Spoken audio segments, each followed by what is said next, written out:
Yeah, so now we proceed with the panel discussion, basically after 2 days full of interesting insights and discussion. We've really heard a lot of different approaches to timbre research. Today, for example, ranging from discussions about invariant neurons in the auditory cortex, then touching on salience of timbral cues, question of timbral logic, Klangfarbenmelodie and syntax, up to tonight's keynote on the interaction of pitch and timbre in choral music. And yesterday we've heard about timbre and musical tension and affect. We heard about timbral semantics in very different domains, synthesizer sounds on the one hand, bird calls on the other hand. And then towards the end of the day, we heard about timbre and instruments and musical acoustics.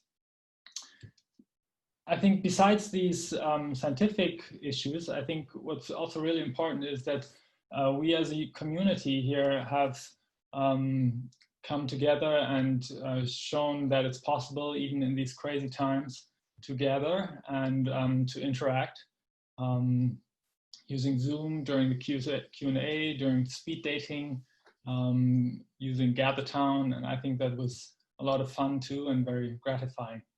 So to use Stephen McAdams' formulation from 2 years ago, the goddess of timbre is smiling upon us with her 13 disciplinary heads and myriad ears. So yeah, I guess in this panel discussion, we just want to take our time to gather around our virtual fireplace and have a discussion about, and just a simple conversation about issues revolving around these 13 heads of timbre. And of course, as we can see here in Zoom, we have lots of expertise in the audience as well. So all participants are invited to contribute to the discussion, of course, just by using raise hands as we did, or use the chat, and then we'll get you on stage. So now let me briefly introduce our panelists. We have Nathalie Herold, who's a musicologist and researcher at the University of Strasbourg. We have Gary Bromham, who is an accomplished music producer and now researcher as well at the C4DM in London. And we have Philippe Esling, who's associate professor in data mining and artificial intelligence at IRCAM and head of the ACIDS research group at IRCAM. So thanks for joining our panel discussion, all of you. The first thing to ask, I guess, dear panelists, whether there's anything that you wish to comment on instantly, perhaps any impressions of this first online conference on timbre, along the lines of how much we are all missing physical conferences, or perhaps we're not missing physical conference at all. Perhaps you wish to comment on that.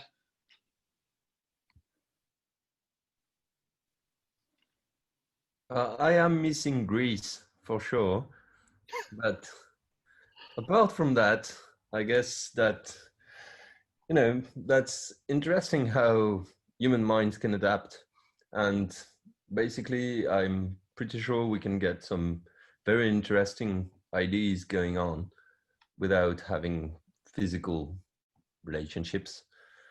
But yeah, for me, it's also a good place, at least in terms of, you know, audio research and all this, these questions, that's how we can also empower research across different countries, even though we have to stay at the same place. So I don't know if other people have ideas. I'm actually trying to develop new pedagogical means for artificial intelligence research, and I would be very interested to, you know, kind of keep this idea going on, because lots of people, I mean, it also reflects on this other idea that knowledge is sometimes hard to reach for some people. So for me, it's an interesting experiment somehow.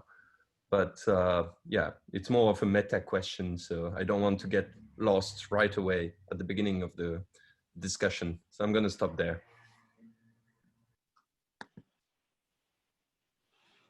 It saves a lot of money. Indeed. I don't think I could get to Greece on my budget right now, or my propensity to even travel. But I was in Thessaloniki in 1997 for I guess it was computer music conference. So it's a great place. Gary and Nathalie, you were following the conference for the last 2 days, I guess. Yes, I followed the conference, and I think it was very, very interesting. A lot of people, many participants. I guess 50, 70, 80 participants it would not have been the case perhaps if we had a real conference, and lots of people, lots of young researchers, and I think it's a potential for grounding a community that can be very interesting, a community with different expertise fields, very interdisciplinary, and I think it's a potential to create a community. It was important to make this virtual conference, because 2 years ago we met in Montreal, and it was the moment to gather, to exchange ideas on knowledge and so on. So many thanks for that. Yeah, similarly, for me, first of all, I get my imposter syndrome speech out of the way by saying this is definitely not my field or my area of expertise. Having said that, I've spent 40 years working with sound, and I made many, many records. And I guess the thing that's come out of this for me is the importance of connecting emotion, semantics with color. I guess my context of timbre is probably color, character. So actually it's really opened my mind up actually, and introduced me to a lot of new ideas. And going back to the very first keynote where we were talking about, or the talk about tension, and I thought, so people are always asking me semantically, so how do I achieve a certain goal when I'm mixing a record? And they'll often ask me to make something more intimate, or maybe they'll make it more punchy. And it got me to thinking, so how would I add tension to this mix? And I was thinking of dissonance and distortion and all kinds of interesting things, and noise. So yeah, it's been great for me too, actually, and I thank you for this. It's really opened my eyes and my mind, I guess, to many, many new things. Thank you.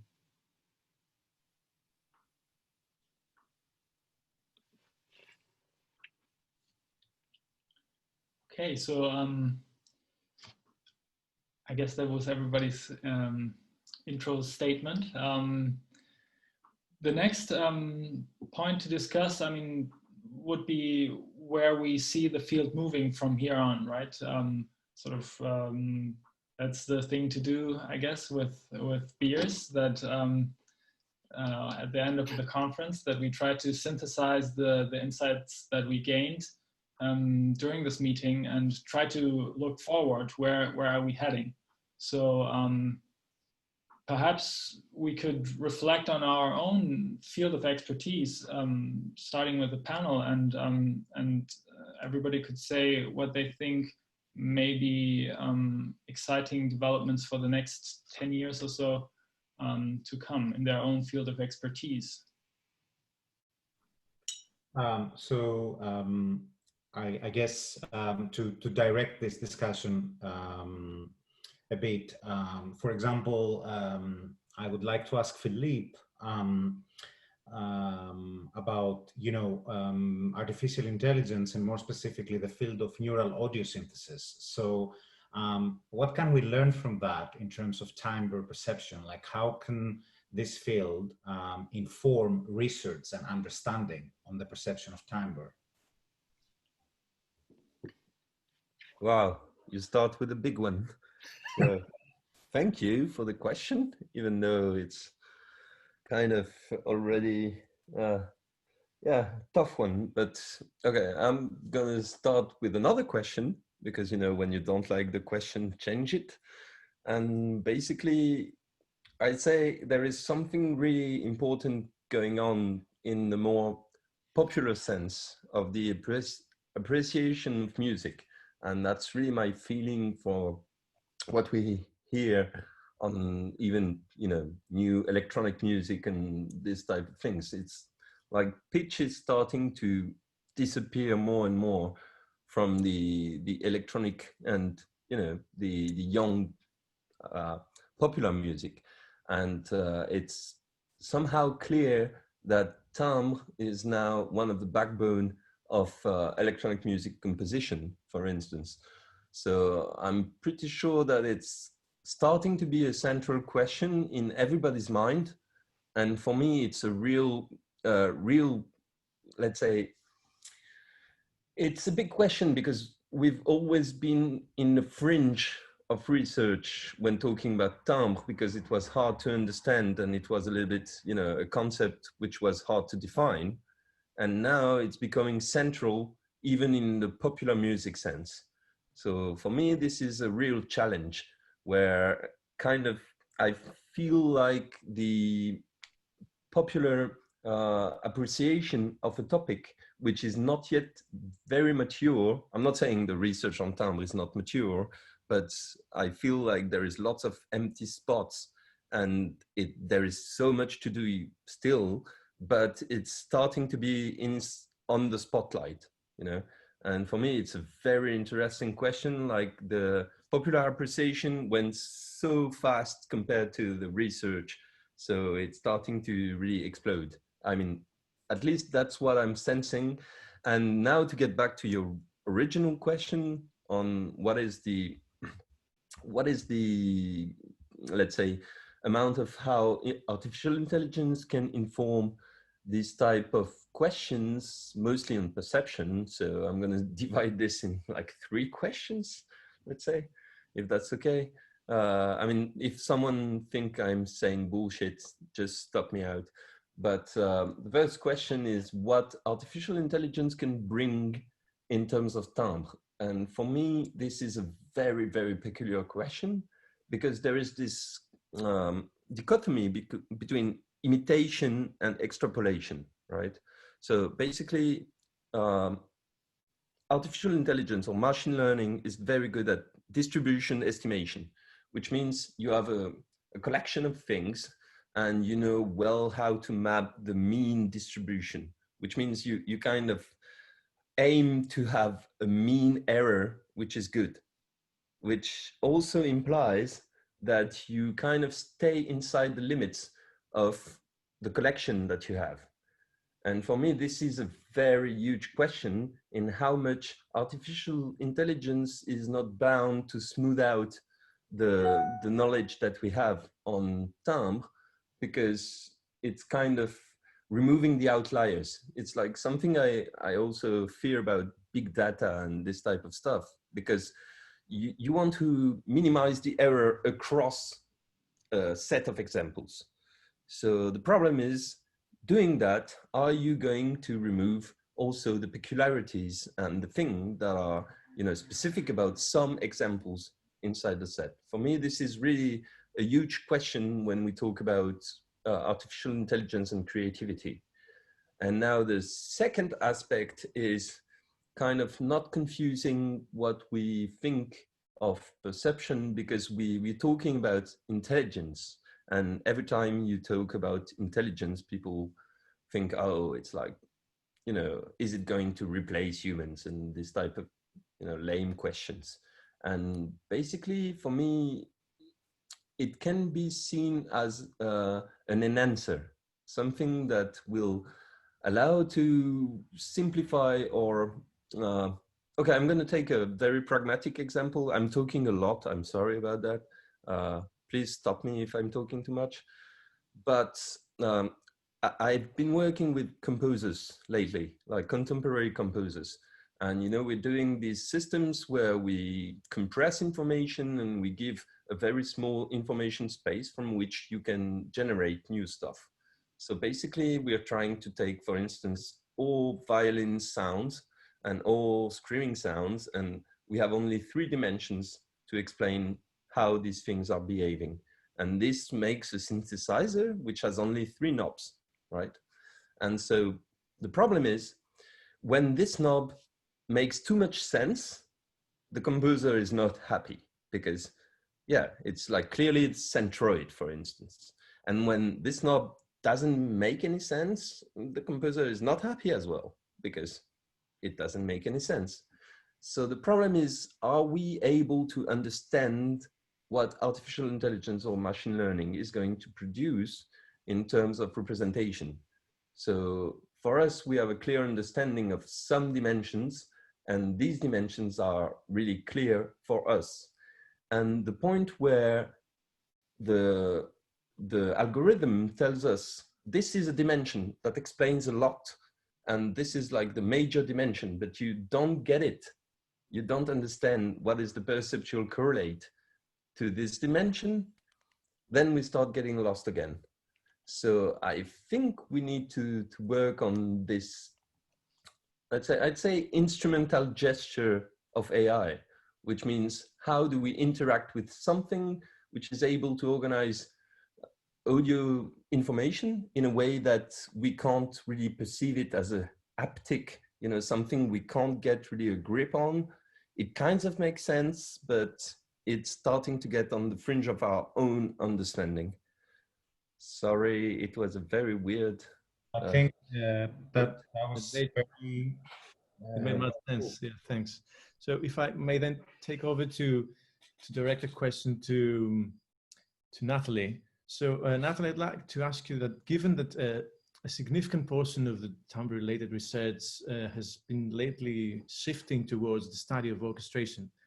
So based on that, how do you think that the insight that will be gained and this being gained by this research will inform the field of orchestration pedagogy in the next few years, maybe in 10 or 20 years from now?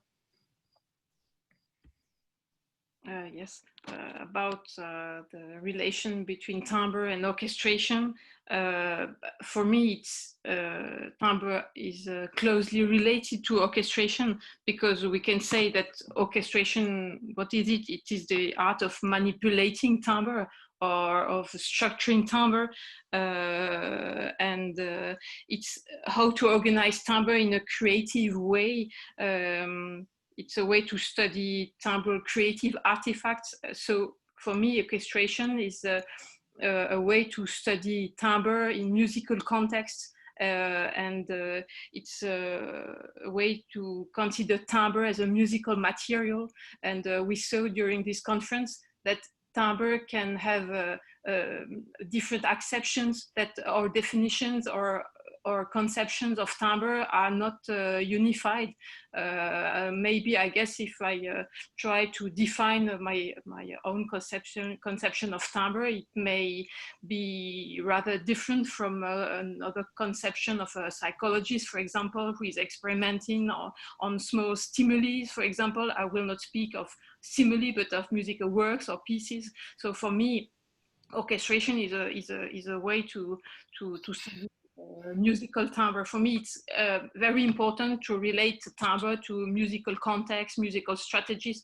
But I know that we need also to develop knowledge on the other acoustical context, and this can be very interesting. But my point of view, my ideas about future research is like to develop creative aspects, how to create a creation of timbre. That's for me a very interesting perspective. And also the idea, we saw a lot of presentation with very small stimuli, or so a sort of atomistic research, and perhaps the other side of this research is also to consider, like during the last session, overall timbres produced by a whole orchestra, and that's the opposite, and perhaps we should try to establish links between these things, but it's not evident, because I'm not so sure if you want to study orchestration. You have very complex, I spoke about complexity. For me, studying musical timbre is a question of complexity. We have a lot of entities, we have a lot of descriptors, and is it possible to isolate one phenomenon? It's difficult because it interrelates with everything. So my idea about further research would be to try to reconcile the research which focuses on small points and which are very interesting, and these other research who are musically oriented, but who are perhaps a little bit a utopia, because it's difficult to isolate phenomena, and we are using generally qualitative methods. And some kind perhaps of subjectivity, because when we analyze, it's our own analysis, and other experimental studies are much more based on the experimentation with the other listeners, so it's kind of controlled objectivity. And so there are different tendencies, and for me a real interdisciplinary dialogue would be to try to concile all these things. And yes, don't know if I answered the question, but the idea of orchestration is the idea for me of musicality, creation, and studying complex situations, and we have a lot of many interesting points to develop for me in the future. You're addressing the notion of interdisciplinary research. So you think we need more of that in timbre research, or do we have a sufficient interdisciplinarity? Or? It depends on what is for you interdisciplinarity. We speak of multidisciplinarity, of interdisciplinarity, of transdisciplinarity. What do we want as a kind of dialogue between these disciplines? I remember in Montreal two years ago, but perhaps this edition of a Timbre conference was a little bit more marked by the differences between many methodologies which are very specific to scientific culture. According to the sessions, we saw that we are researchers who have different backgrounds, and it's sometimes it can be difficult to follow every types of research. I would like, for example, to develop applications of some interesting things. For example, the question of timbre and musical tension, but I see that it's not evident to develop such an application. I tried in some papers to do that, but it can be interesting, but complicated to create a real interdisciplinarity. But that's a challenge for our community, I guess. Muted. Can I go back to the question you addressed to Philippe? Yes, of course. The role of artificial intelligence. I totally agree with the comments about the outliers. So we're very obsessed with sort of gathering and compartmentalizing the way that, certainly I'm going to use music production as a reference point because that's my thing. We are very sort of keen to compartmentalize and say, well, I always would do this with a compressor if it was this style of music. I would always do this with an EQ. Quite often, the interesting part in terms of this data is, as you quite rightly said, Philippe, is the outliers here, and often the creativity lies in those points. I guess if I were to counter that, so effectively I'm agreeing but disagreeing, I think the idea of co-creativity, where an AI can suggest something to a musician or a producer or an engineer, which in turn leads to another avenue of creativity. That's where this gets quite interesting.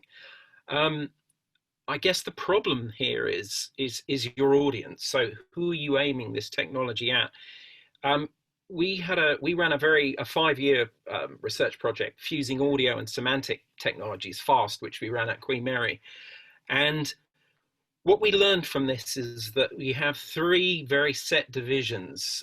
We have experts, we have amateurs or hobbyists, but there's this very interesting group in the middle that we call proams. And they're very interesting because in many cases, they don't actually care about the science. They don't care about the technical details. What they want to do is they want to achieve a professional result, but they don't want to have to get involved in science. So quite often, and this really is where our research into the semantics, the descriptors and how we achieve, how we map an emotion or a descriptor to a set of parameters or to a parameter space. And that for me is an interesting place to be. This idea that we're designing technologies for people who in many cases have very little understanding of the process and the workflow. And it occurred to me, I wrote a piece about this, about how many of us use preset technologies, but the irony for me is that they're much safer in the hands of people who can interrogate them and the people that know what to do with them than the very people they were designed for, which is of course the hobbyists and the amateurs. And quite often when I'm observing the way that some of my students work, they use this technology in a very unquestioning way, which arguably could be liberating. But in another sense, I worry, how do they lead up to this point? Is there an inability to interrogate the technology and understand the appropriateness, I guess, of some of it? So I think this is for me, it's a very, very interesting area in music production. And certainly over the next 10 years, I can see there will be far, far more development and certainly thought going into these areas of how these technologies can be used in appropriate, or for that matter, maybe inappropriate ways. But I think it's still very much it's in its infant stages and still underexplored for me. I completely agree with you on like all the points that relate to what is the use of and that's even another topic. I mean, it's a completely different topic from designing for me, the most interesting way I look at it is that I spend sometimes, nights and weekends working on something and being so proud of having this button works from -3 to +3. And the first thing when a composer comes, he puts it to 4 or 5. And I'm saying, no, you can't use it like this. And it's like really the area where the thing is the most interesting is kind of the failure mode somehow.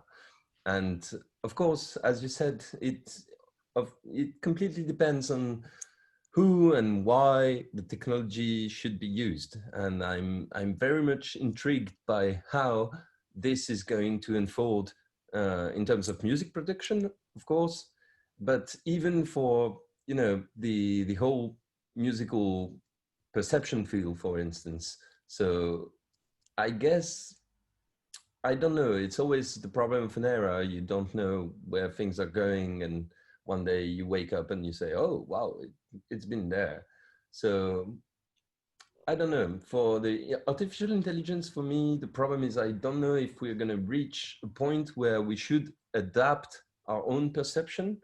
We should adapt to what the algorithm is telling us. This is the way things are going. And you don't need, as Nathalie said, this atomicist way of thinking, where you just want to have a clear explanation. This is 0.2 times the centroid plus 0.8 times the spectral spread. And you have sometimes not such a clear explanation of how one dimension should behave.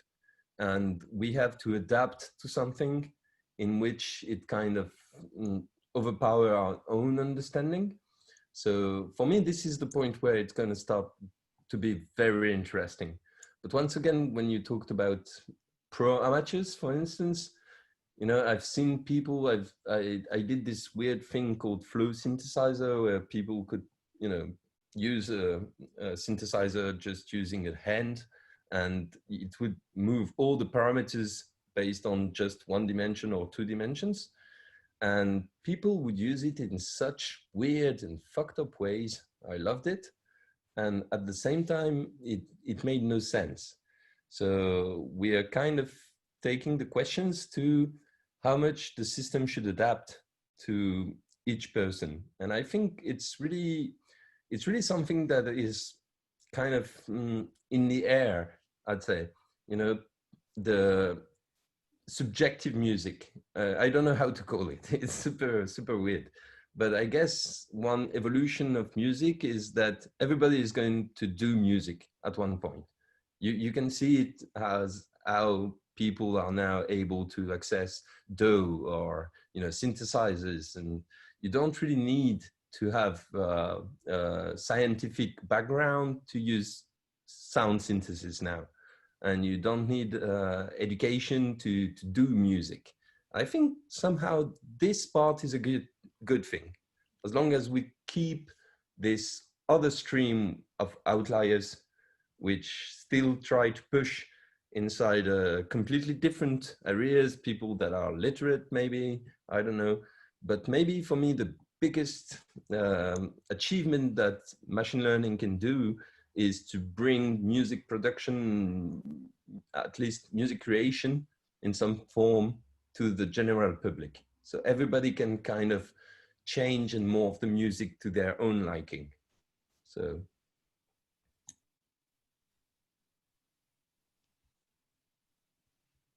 I think, yeah, I really like this perspective. And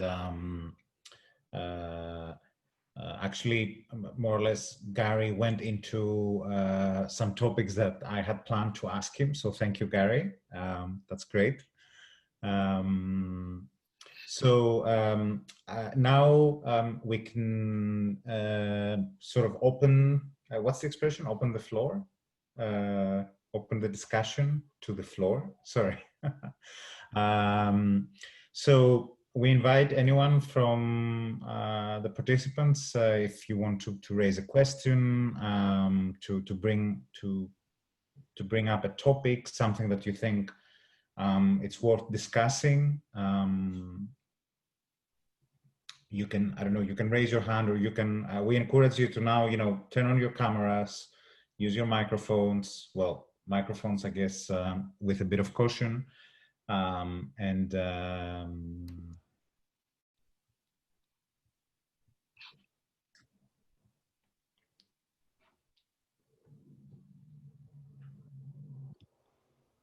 have a general question, if I may, for the panel. It's a question that kind of summarizes across all of these fields the distance that everybody seems to be pointing to between theory and practice.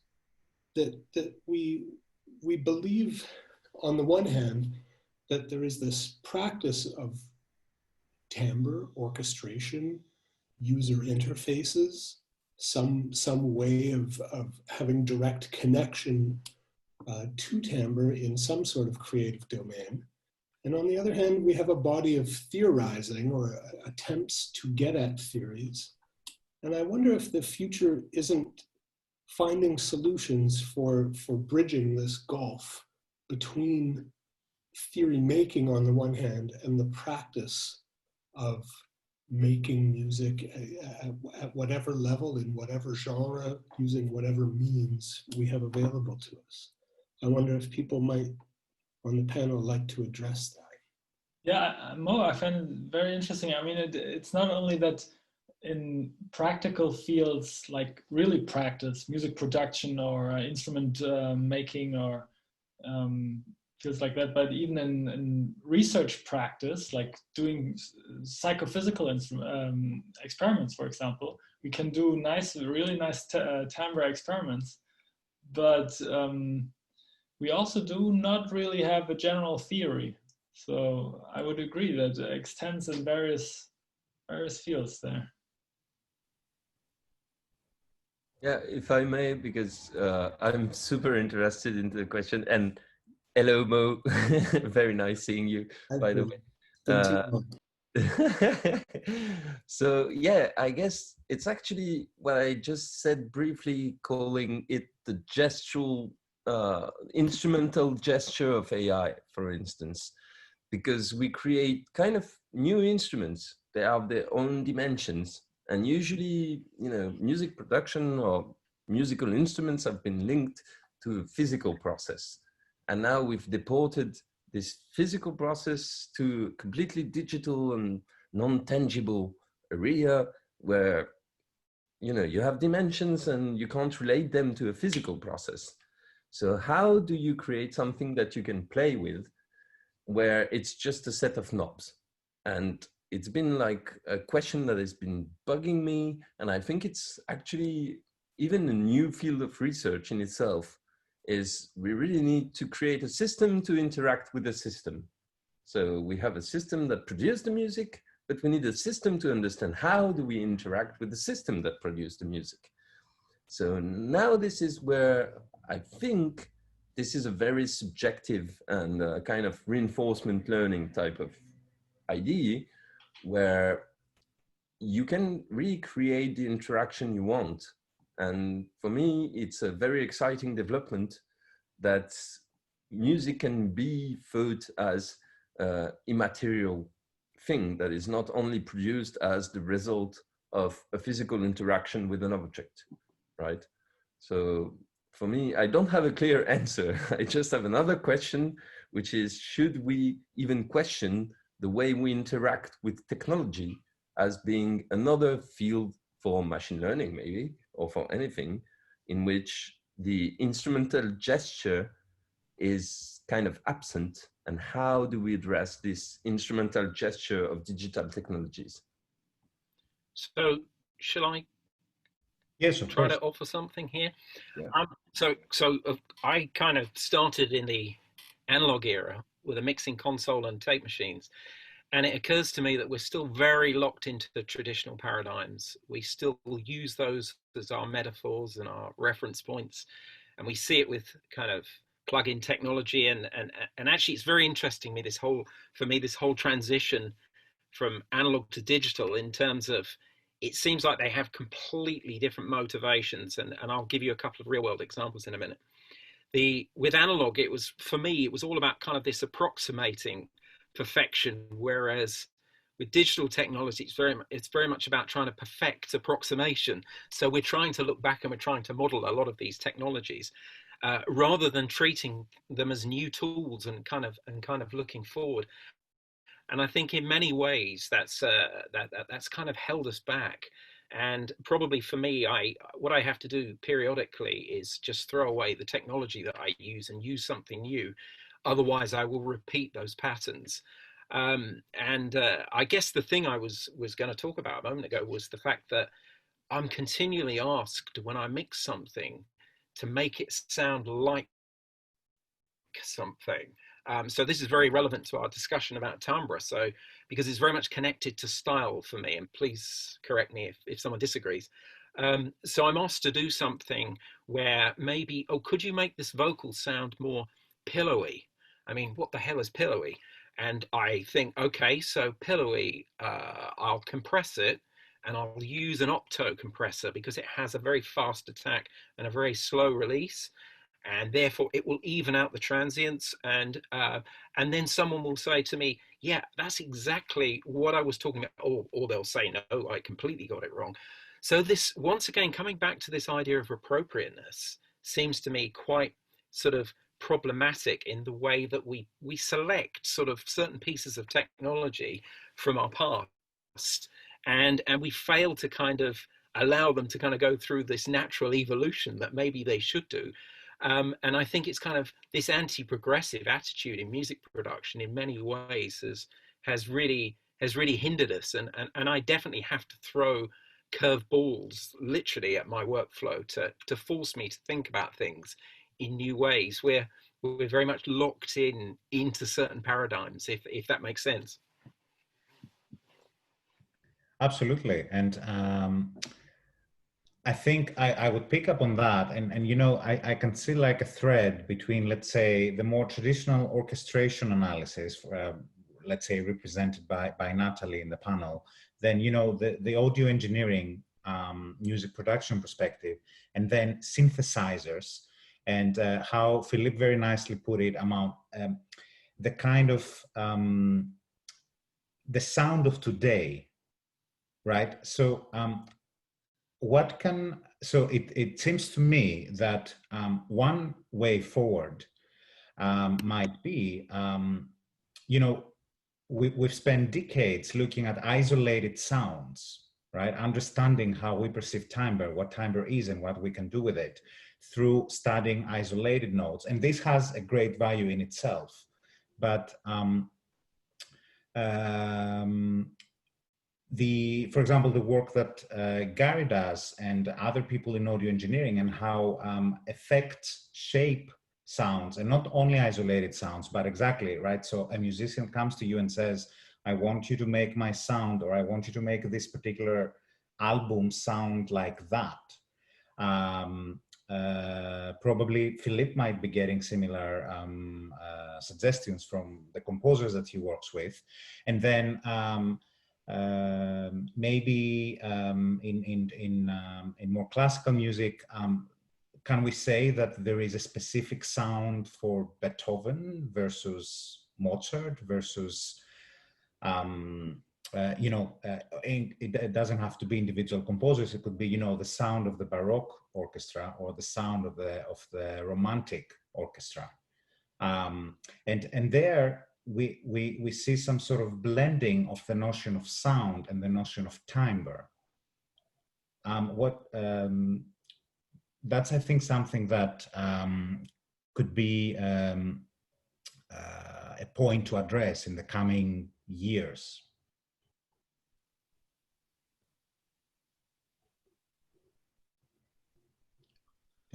Say something. So I think we have roughly 10 minutes left in our time frame. We can, of course, extend as long as we wish.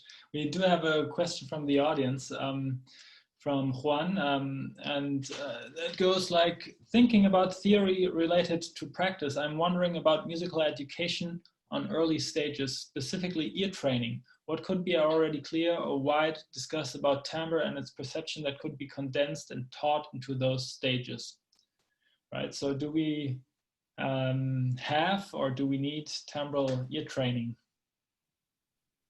Almost certainly. So actually, it's a great study by Josh Rice with, I know it's not totally related to this, but in a weird way it is, on high-res audio, where he had, I think it was 3,000 participants for this study. And it was basically, he was trying to find out if people would hear the difference between audio 16-bit 44.1 and 24-bit 96K, which of course we have this debate every day, don't we? And he ran the initial study, and it was really, the results were very random and didn't really show anything. So then what he did was he took, I think it was 10%, 300 of those participants, and he trained them what to listen for. And then the results became very significant. So I think there is definitely an argument for technical ear training. And I certainly encourage it with my students. Absolutely. No, definitely. I mean, a lot of like fundamental research on timbre perception is based on musicians and musically, you know, this very infamous phrase we see on papers. We even use it ourselves. Musically experienced listeners participated in this study, you know, I often. People, you know, ask me about my research, and then as soon as I mention the term timbre in you know, in laymen, like in people that have they're not musicians, they have no particular context with any of the music or sound related fields, they don't necessarily know the term or understand it. It is indeed true that there are some studies now that show that if you train the people, you get a difference. Like, you can learn to hear, and that's actually what Cornelia Fales claims in her chapter in that in the book the Pursuit of Tone,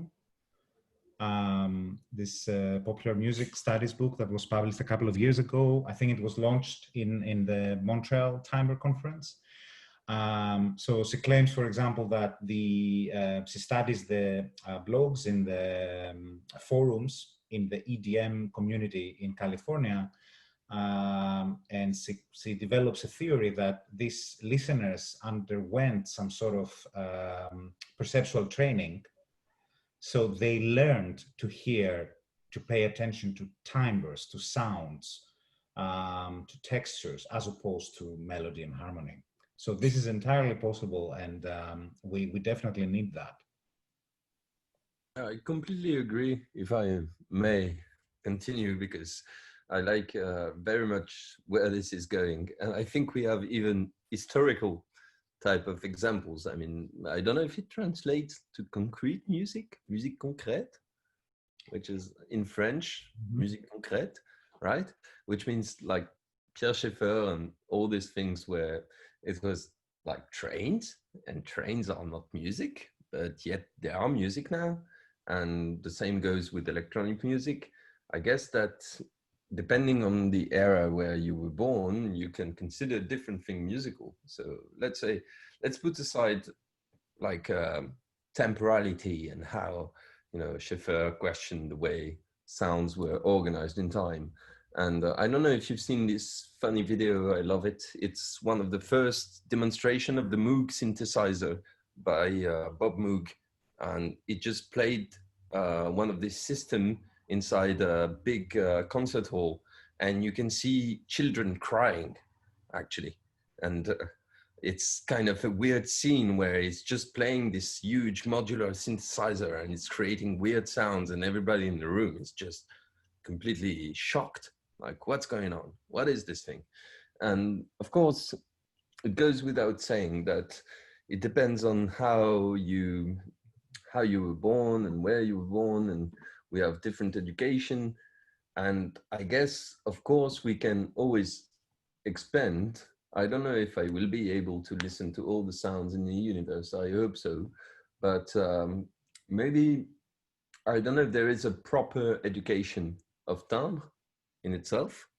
It's really a long time, but oh wow, I've just seen a comment. Speakers of some click language can distinguish 140 sounds in the speed of speaking. So that's a very good example. So it's basically, it's almost an ethnomusicological argument, depending on the era and where you were born. Of course, the training is part of, you know, how you can understand stuff. And I don't know if there is a proper education, but at least I hope there is some way of expanding the musical horizon through this. Yeah, I wonder, actually, I'm thinking these days about what people 40,000 years ago must have thought when they first heard flutes, right? The first flutes that have been found, for example, at the Swabian Alps. Nicolas Cornard dig them there, and it must be so amazing to you know, I find this idea amazing to think you're this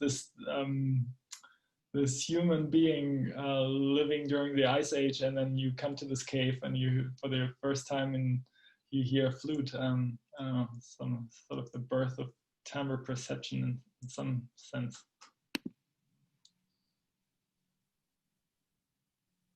Yes, if I may, also about education, the question of education, it seems to me that timbre is perhaps has a potential to make links between different cultures.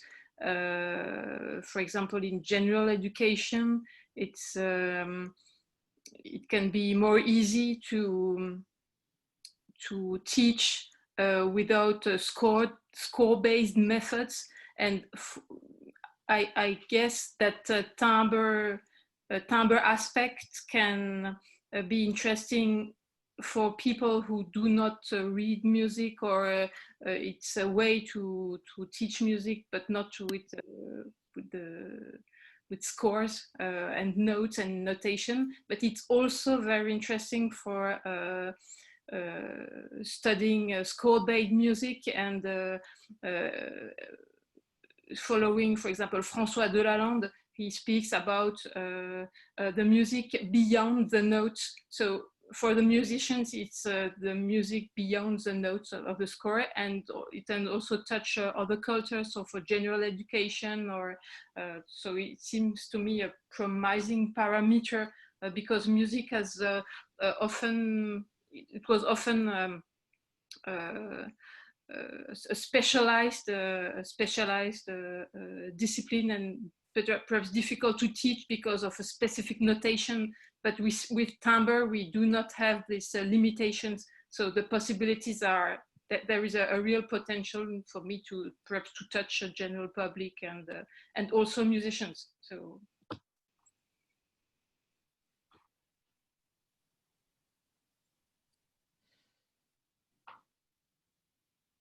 Okay, I really like where this discussion has gone, but we only have a few minutes left. So I was wondering whether somebody else has something from the audience, has something to add or to ask. Or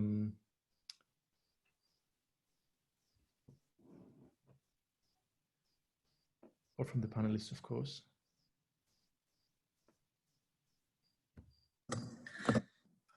One thing real quick, I just really want to thank everyone for all the interdisciplinary connections. Building kind of what Nathalie said earlier, I think interdisciplinary connections are kind of difficult to build, and I think there's a lot of people doing really hard work trying to make that happen, especially between the kind of large scale looks at pieces and scale stimuli and things like that. I think there's a lot of really cool work going on. So just thanks to everyone for that. Thank you, Braden. Has a question, I think. Yeah, I kind of have a question to sort of add to the... First, and then Professor McAdams next. Go on, Cyrus. Yeah, kind of adding to the existing discussion around AI and extrapolation of timbre. So obviously, core to modern electronic music is our ability to create wild timbres through transforming sounds with effects. For example, I could take a field recording of some bird sounds and pass this through a resonator and create timbres I've never heard before. And throughout this conference, we've seen studies on synthesized timbres from sound synthesizers, from acoustic physical bodies, bird sounds, vocal timbre. So these are all timbre in their own right and are encoded as timbre perceptually. So how can we go towards sort of unified spaces or generalized spaces for timbres, where perhaps in music production we can explore timbre in this more general sense, not just in terms of acoustic sounds or generalization of acoustic sounds, or in terms of controlling sound synthesizers which already have very particular constraints in the timbres they can produce. Yeah, can I answer? Or yeah, very much so. Okay. I mean, that's a very peculiar question you're asking, because somehow you're referring to synthesizers, and synthesizers, they have this a kind of world of possibilities, and extrapolation means you go beyond what is possible with something, and interpolation means you go across known manifold of information. And for me, this is a very peculiar question, because when you talk about general timbre space, you have this kind of, I see this as some islands. You have islands of information.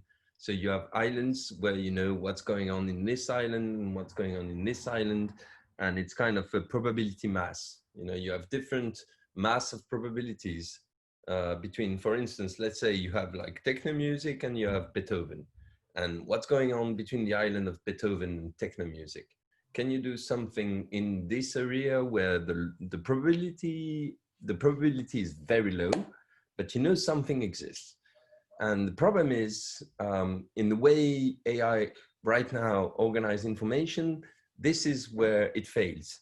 It fails a lot when you have like a huge distance between very probable space, but each space is probable in its own right. So you can create one very probable space of Beethoven music, for instance, and you can create a very probable space of techno music. But then the in-between is where the extrapolation lies.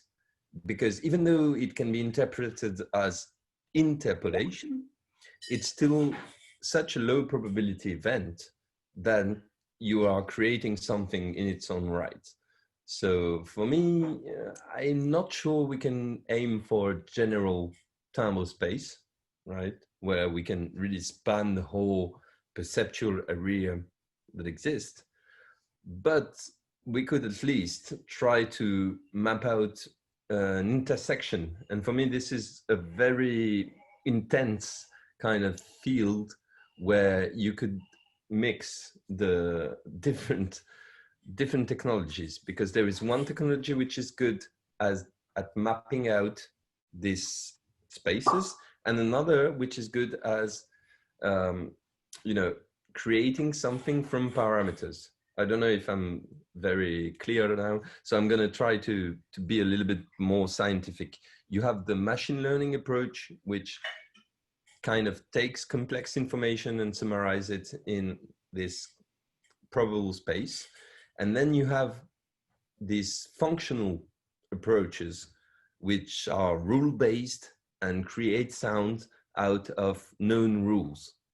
And for me, the hybrid approach, where you have machine learning mapping out spaces of information and then using this functional type of approach to go outside of the probable space, is, I don't know, maybe it's a failed answer, because when a scientist tells you that something is not possible, it's most certainly possible.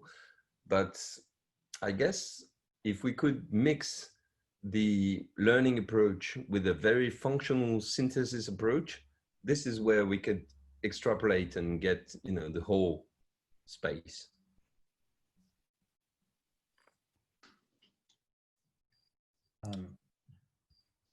Steven's turn. Yep. Thanks, Philippe. Okay, well, thanks. Listen, I just want to say this has been a fantastic conference, and we want to thank, everybody wants to thank Kai and Haris and Asteris for this really wonderful event.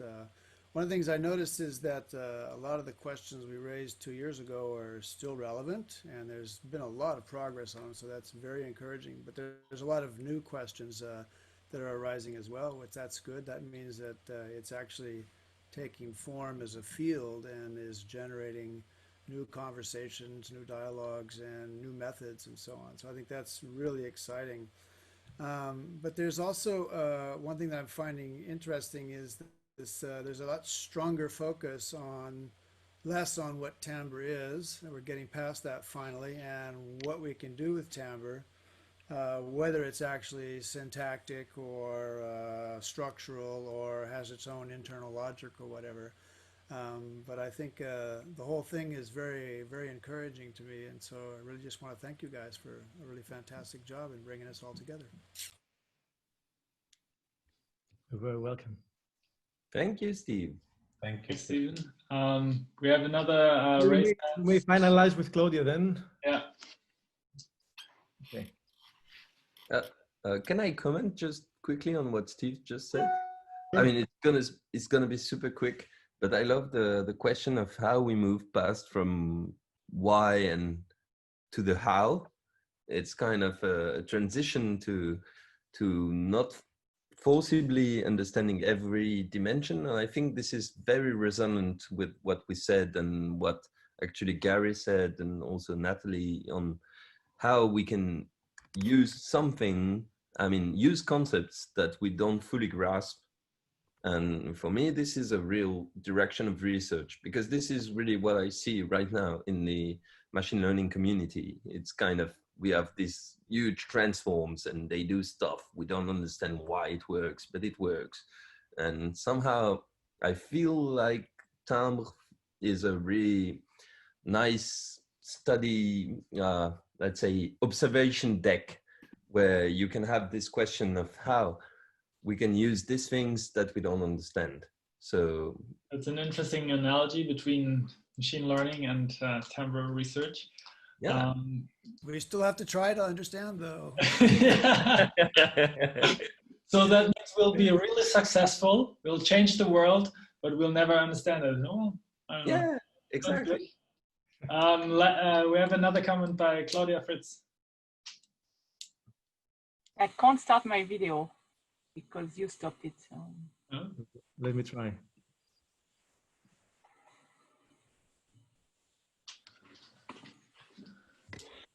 Yeah, my remark was a bit more general. I'm been concerned about climate change for years, and so I've tried to reduce my flight and so on. And there were one thing in my job where I was thinking, how can I do without conferences? And I really believe from long ago that we could do a lot of work, through web meetings and at a smaller scale. But now I realize that actually even conferences can be organized fully online and being very enjoyable. And so it's not at all, not exactly the same as meeting in person, but it's much, much, much better than I thought it would be, because I still felt not that far away from everybody.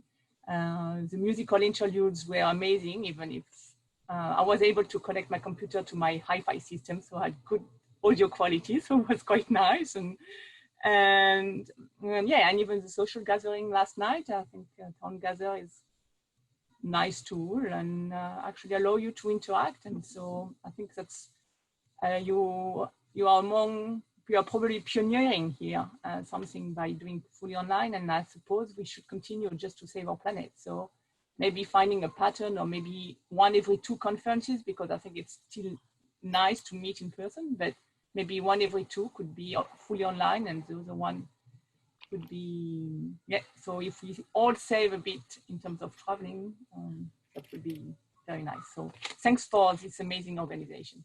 It worked very well. You're welcome. Thank you. Thank you, Claudia. You're welcome. It's an appropriate remark to wrap it all up. One suggestion would be to try to challenge Zoom a little bit, and so every one of the remaining 46 participants just to switch on their cameras, perhaps also their sounds. That will be a lot of fun. Perhaps we'll get it crashing. No, it will not crash. It will not. Yes. Otherwise, Zoom is pretty solid. Let's have a cocktail party effect going on. Everybody start talking. Perhaps we get some resonances going on. That's nice. And then we can take a group photo. We can take a group photo. A group photo, yes. Yes, a group photo. Photo, very good idea. With a mosaic. Great conference. Wow. It's not crashing. No. Working. So we might like to keep our cameras open while we listen to our last musical live show. So our musicians are eager to play.